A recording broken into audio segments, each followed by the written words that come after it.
И думаю, запишу третью торговую сессию за сегодня. Давно я не записывал 3 торговых сессии за один день. И, кстати, у нас еще такое, скажем так, значимое сейчас цифра на балансе, потому что именно примерно, даже не примерно, а именно со $140 я начинал эту неделю. И получается, заканчивается у нас неделя тоже 140. Получается снова, скажем так, решающая торговая сессия. Закрою я эту неделю в плюс, либо же в минус. Сейчас мы об этом и узнаем. Открыла я первую сделку, но мне не нравится здесь моя точка входа.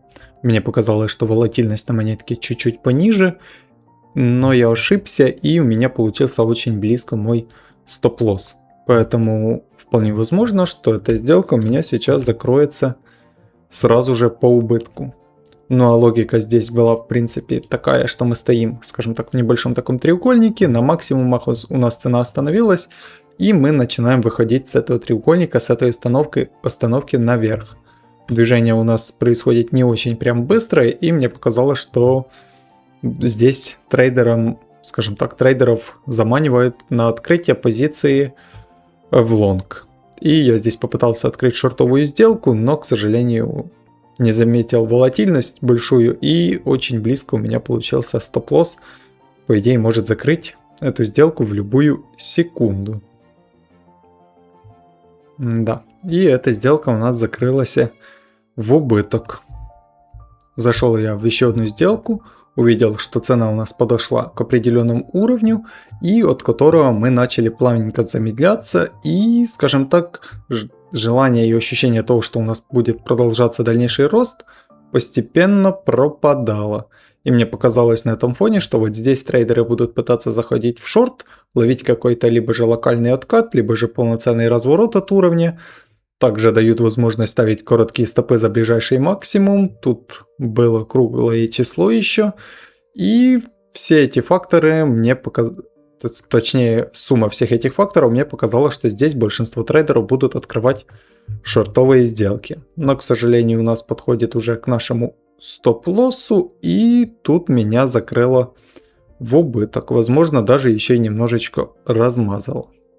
И открыл третью сделку. Если она у меня также закроется в убыток, то скорее всего, даже не скорее всего, а точно эта торговая сессия будет убыточной. Заходил я по той же монете, в которую заходил, кажется, это была первая сделка. Тут мы видели, что у нас все-таки было, скажем так, на максимумах остановка, и с этой остановки у нас выходит цена наверх. Но движется, повторюсь, она не очень прям быстро, и на этом фоне мне кажется, что трейдерам дают возможность заходить и ловить потенциально, скажем так, продолжение движения дальше по тренду и открывать лонговые позиции. Но я тут не видел нигде ни разу, чтобы у нас был какой-то импульс вниз. Весь вот этот рост был довольно-таки медленным, и мне показалось, что должно быть какое-то импульсное движение вниз, чтобы собрало стопы всех тех, кто просто пытается здесь словить выход, скажем так, с этого накопления и заходит по тренду в лонг. Поэтому я открыл здесь шортовую позицию и хочу словить какой-то импульс, наверное, вот на обновление вот этого вот минимума.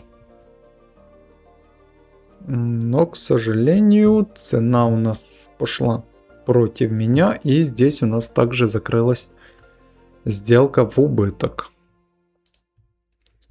Получается, эту неделю закрываю я с небольшим убытком, но в принципе это еще, как мне показалось, хороший результат в том плане, что первая торговая сессия у меня была очень плохая, я там много нарушал. И в принципе за последние несколько сессий мы вернули баланс больше 1000.